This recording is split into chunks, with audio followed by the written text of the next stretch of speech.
Former Police Commissioner Andrew Costa has been placed on leave after a damning report found serious misconduct at the highest levels of police. Mr Costa is the Chief Executive of the Social Investment Agency.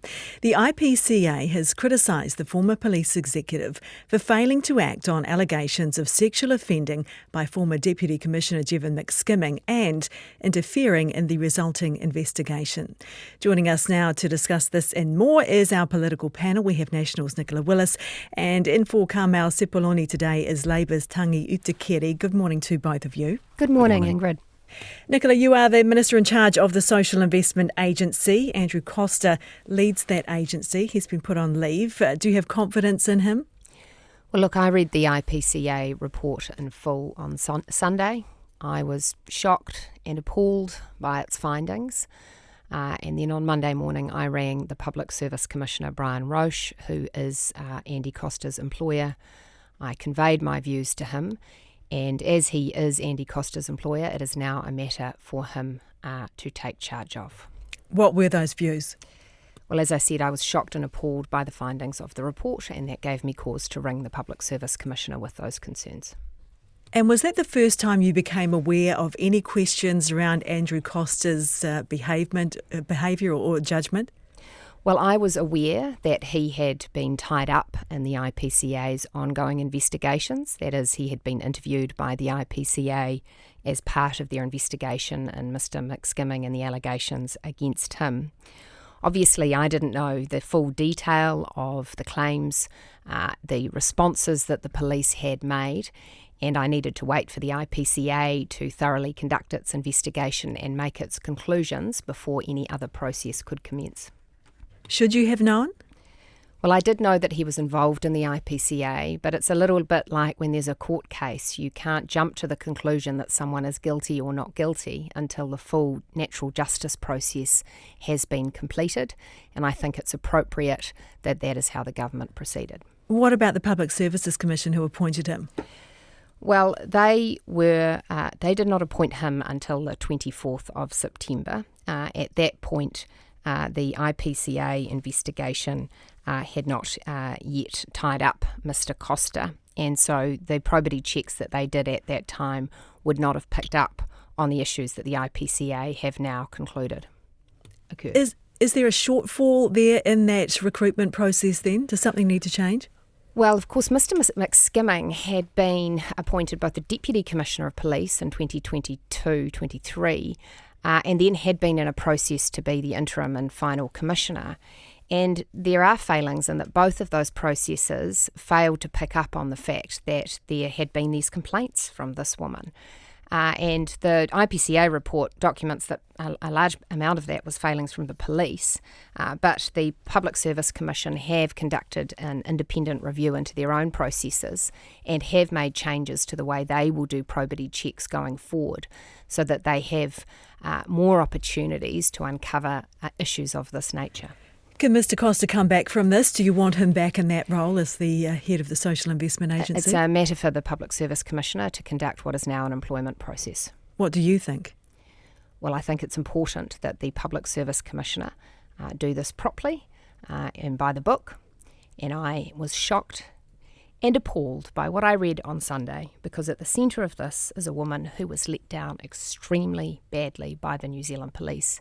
She deserved to have the allegations she made taken seriously, and they were not. Tangi, what is your reaction to the IPCA report? Well, this is deeply disturbing, what's come out publicly yesterday.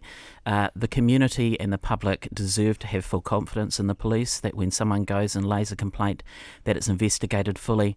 What we've clearly seen is huge failings within the police, and there need to be steps taken to ensure that that does not happen in the future. And so what Labour has said is that, we support, for example, the Inspector General of Police as an initiative to add some consistency, some independence. This is not a time to get political. This is about ensuring that the community have faith and confidence in a strong police force. That's what we all expect now and into the future. So how do you do that then? You say it doesn't need to get political, but these are political appointments, aren't they? And people will have a say and will have a judgment about whether the people in charge are doing the right thing. The process is really, really important when these appointments are taken, and what's quite clear in listening to the current police commissioner today, in his own words, say that it appears to be a cover-up at the highest level. It certainly looks that way. I'm sure more information will come out. Nicola's talked about the current process underway with the Public Service Commission that will need to obviously work through the process.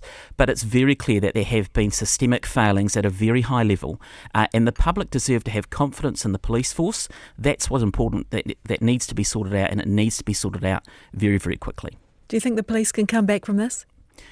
Well, look, it is important. The police are a prime part of our community, and it's important that confidence is there, that transparency is there, and accountability is there. And so I think we all expect that the current police commissioner will undertake what he needs to undertake to ensure that confidence is able to be given to the community, not just now, but moving into the future. Okay, I want to talk about asset sales, another big issue of the week. Of course, we had Winston Peters on the program yesterday. Let's listen to what he had to say about the idea.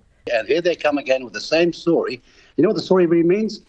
Because they've failed to run the economy properly, they want to go to the assets of a time when the country was run properly, when we were number 2 in the world and built up by our forefathers, and to start to flog those off. Sorry, are you saying that the... So hang on, let me finish. Yeah. To so-called balance their books. This is a tawdry, silly argument. Nicola, that's your coalition partner talking about your government, and what a bad job. Well, I think he's talking about historic governments that have sold state assets because, of course, Ingrid, we have a very clear coalition agreement that we will not be selling state assets this term, and we haven't. So I think he's talking about a hypothetical situation. Corin did ask him to clarify, and he made it pretty clear he was talking about your government. He went on to say, we haven't turned the economy around in the way we should have, or as quickly as we should have. Well, pretty simple, Ingrid. It's in the coalition agreement. We're not selling state assets. We haven't sold state assets. So I'm just making that clear point. Yeah. And in terms of the management of the economy, I have heard Winston Peters talk about that, and he is of the view of all of the ministers in the cabinet, which is we want to see this economy growing faster.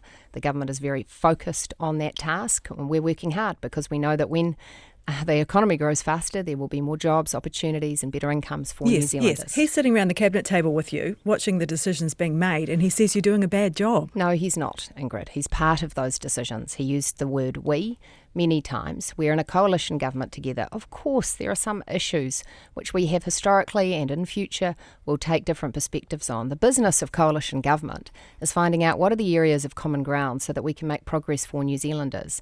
And as a government, we've done a very good job of doing that. And I tell you, a lot easier with Winston Peters than it would be with Te Pāti Māori and their independent rogues. Oh, come on, Nicola. You know that Winston Peters yesterday admitted that the government has failed to turn the economy around. And that means, really, that the coalition is in deep, deep trouble. If this is what Winston Peters is saying publicly, well, I'd like to know what they're saying behind closed doors and around that cabinet table, because it's a very clear signal that things are not going right. And you just need to talk to anyone out in the community and they'll share that they're doing it tough right now, and this is a government that is simply not prepared to help them out. Well, the question is, when people are doing it tough, what do you do to make it better? Now, our government has done things like reduce taxes for working people, encourage more investments in assets, ensure that we are balancing our own books.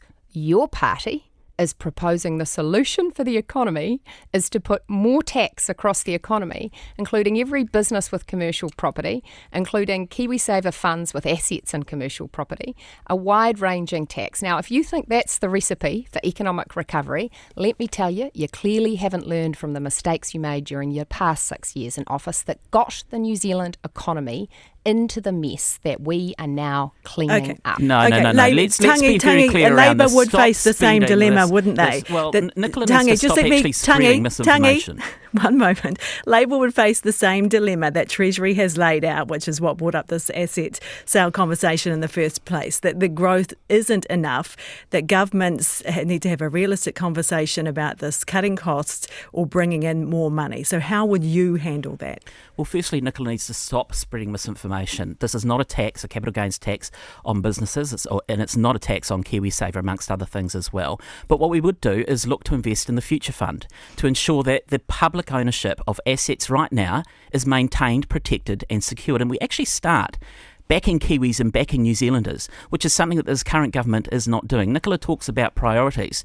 Their priorities is $2.9 billion in tax cuts for landlords and hundreds of $1 million for tobacco companies in the industry. And we've already seen the report that says it was slipped in terms of where we sit from second to 53rd. Yeah, right. So that's what you don't want to issue. do. That's what you don't want to do. Treasury is looking forward now, saying growth isn't enough. There are other big changes, difficult decisions that have to be made beyond the capital gains tax, which is going to be siloed into health. Yes, it will, for 3 free GP visits for everyone every year. But ensuring that there is a focus on the future and investing in New Zealand, investing in Kiwis, investing in a future fund is where the priority needs to be. That's not something that the current government are turning their mind to. Same old Tangi, Labour, just Ingrid. one moment. We're just about out of time, but I want to just quickly touch on the social media ban. Tangi, is Labour going to support some restriction on social media for young people? Yeah, look, we'll support the members' bill that's being drawn at first reading, but really the government can put an end to all this and turn it into a government bill that brings with it the resource of the public service to get this done and get it done properly. That's what we would prefer to see. This is an issue that needs to have some traction. The government can do this overnight. Yeah, why not do that, Nicola? Well, because Minister Stanford is doing the work on a government proposal. You've got it on two fronts now. Yes, that's right. And actually that's good because it will allow for maximum public engagement. And what is an issue that I think matters to a lot of people, certainly the other parents of kids my age who I talk to are pretty concerned about how we manage their exposure to social media, what that means for them. And so looking into these issues properly, coming up with legislation that works, that's a task worth taking on. Just quick, what are the rules in your household? Well, I don't allow my teenagers to be on Instagram and TikTok, although I haven't succeeded with my 15-year-old. He is on Instagram. And no child is allowed a cell phone at all until they've started secondary school. Thanks very much for your time, both of you. Nationals' Nicola Willis and Labour's Tangi Utikere.